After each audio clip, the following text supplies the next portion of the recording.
the amount of pain, heartache and joy the beautiful game has brought me and millions of other fans across the globe, from the little leagues to the big time.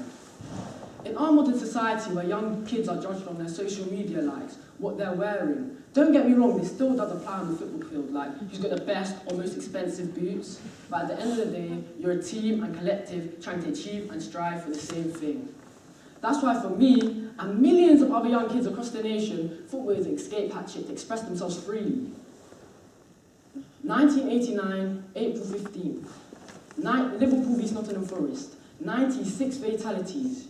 You would have thought this would tour the city of Liverpool apart, but this just brought the rival clubs, Liverpool and Everton, closer than ever before, as they met in the FA Cup final. They sang together, they cheered together, most importantly, they loved the beautiful game together. So, in our modern era where it's not rare for people to show up in their mass numbers for protests about the new bills and legislations that have just been passed through, football is where you can show up in your tens of thousands to find one thing, and that's joy. So when you're watching your favourite team and all your problems seem to drift away, that cannot be replaced by anything else, but yet football is still perceived as a game. So what if I tell you football is more than just a game? Would you agree?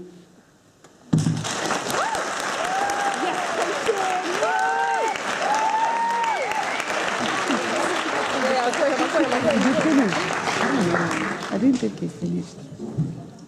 And now for someone who describes themselves as witty, frank and smiley, with a speech called Blade, from our host school and my school, Regent High School, please welcome to the stage Huda Omar.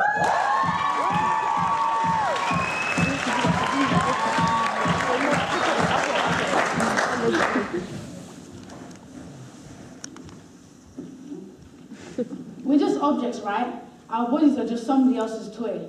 Now picture a blade, touch that blade, that sharp, deep surface. Now cut your finger ever so slightly and let the blood pour drop by drop. But this time, imagine that same blade creeping through your thighs towards your vagina, while one of your parents or your aunts pin you down onto the table. This is what girls and women from Kenya, Somalia, Egypt, Sudan, and from many more different countries often go through. These women and girls are unable to live like normal women and are restricted from the right to look after their own body. These women are mostly uneducated, unemployed, due to the fact that they've been told to cook, clean, and satisfy their husbands for multiple of decades. The NHS estimates over 66,000 girls and women from the UK are suffering of the consequences of FGM. 98% of girls in Somalia, 87% of girls in 87% in Egypt, and 68% in Indonesia, and 3% of each boy in the UK. The UK, right, where we normally feel safe from all the danger that comes to us.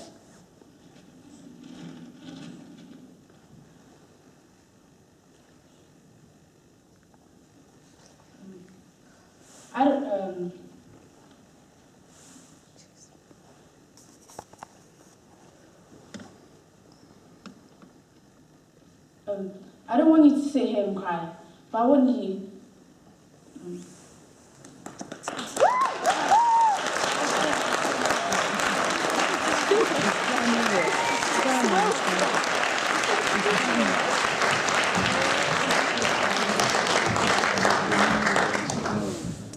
Next up is a speaker who says their ambition is to speak from their mind and go far. Talking about being captive in my own home. From William Ellis School, please put your hands together for Omar Bilal.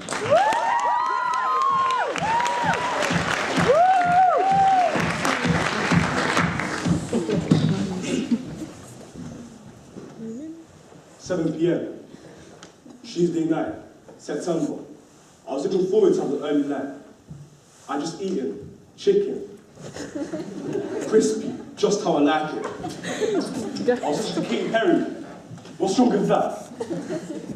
Then I heard the bus at the door. Remember, this story is real life, it's not a fairy tale, and will not have a happy ending. People get hurt. This story gets nasty. I heard the bus at the door, so I went to open it. Hello? Go on, who's there? No one answered.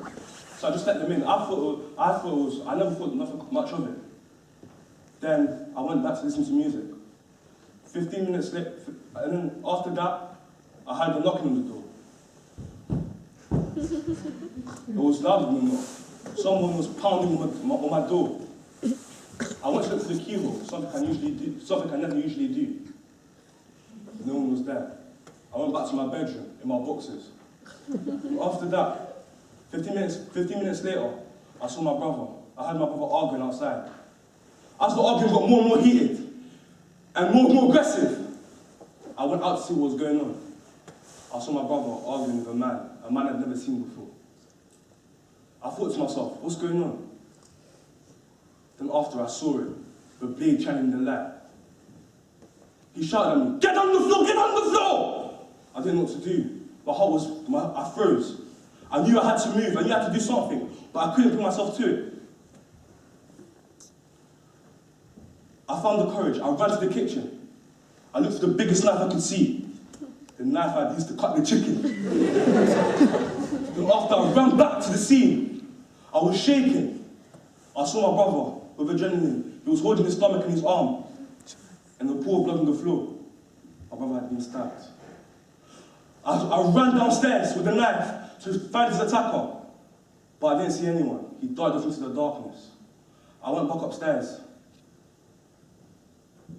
and I saw my brother was losing blood at a rapid speed. This could be you. Did you know that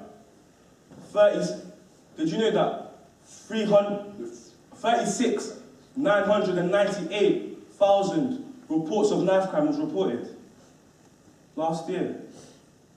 Did you also know that up to 26% knife crime has rose, and 75% of them are aged 25 or less, from a black and ethnic minority background? That's people like me, you, and you. To this day, so my brother's attack has never been caught.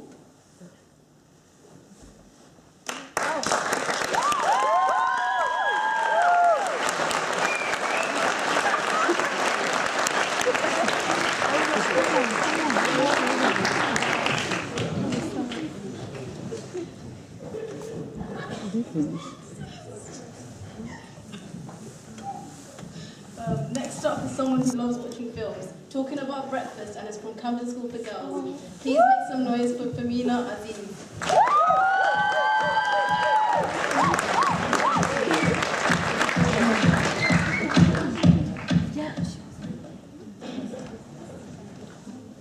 You're running late. You're out of time. As soon as you get out of the house, you have to run. Oh no, but Mum says you have to put something in your mouth before you go. Oh, what to have? There's so much to choose from. Those chocolate digestives, those Haribos, that half-eaten donut from yesterday. Well, the answer, of course, to this piercing dilemma is none of those things. Those are terrible things to have for breakfast. If you're ever running late, the best thing to have is water. Water normalizes your bodily functions. It's really easy to have, and it speeds up your metabolism.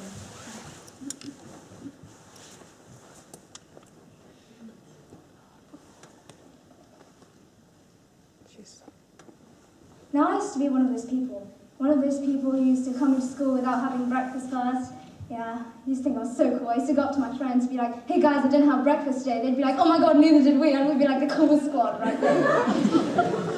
But then one day, I decided to mix things up a bit. So I had a good breakfast and I went in. Wow, it was weird. It was wonderful. I went into school and I wasn't even hungry. First period, second period, third period, and I wasn't hungry. I didn't even think that was possible before that one moment. So you see, breakfast changes lives. Without breakfast, what would I be right now? Probably hungry. So this is why we need to stop treating breakfast skipping as if it's not a huge deal. Breakfast is quite literally the meal where you break the fast that you had from all your hours sleeping. Yet 66% of people in the UK skip breakfast on a daily basis. That's shocking. Why would you skip the number one thing that everyone looks forward to in the morning? Food. Why would you literally skip an entire meal? Obviously, that's going to have negative effects, like it can increase your risk for obesity, diabetes, high cholesterol, high blood pressure, and so much worse. So why skip breakfast? You're only harming yourself. Another common silly mistake that people make is thinking that having things like sweets or chocolates for breakfast is okay. It's not. Picture this traumatic experience with me, yeah? You're in the middle of an exam or a meeting or something really, really important, and suddenly you hear a loud noise. You just thought that was the thunder from outside, but no, that is your stomach growling. That, my friend, is your stomach disagreeing with the terrible decision you made that morning. So the next time you're running late, instead of running around panicking, yelling, oh my God, what do I have? Those chocolate digestives, those Haribos, that half-eaten donut from yesterday? Have something healthy. Have something nutritious. Have something that won't disagree with your stomach at the worst possible time. Have breakfast. Breakfast isn't uncool. Breakfast is the most important meal of the day.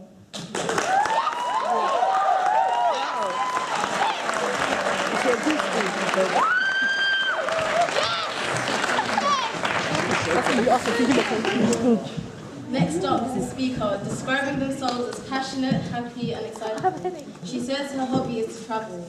With a speech entitled Ladies, from Ackland Burley School, please welcome to the stage Biba Crowther Rosenhead.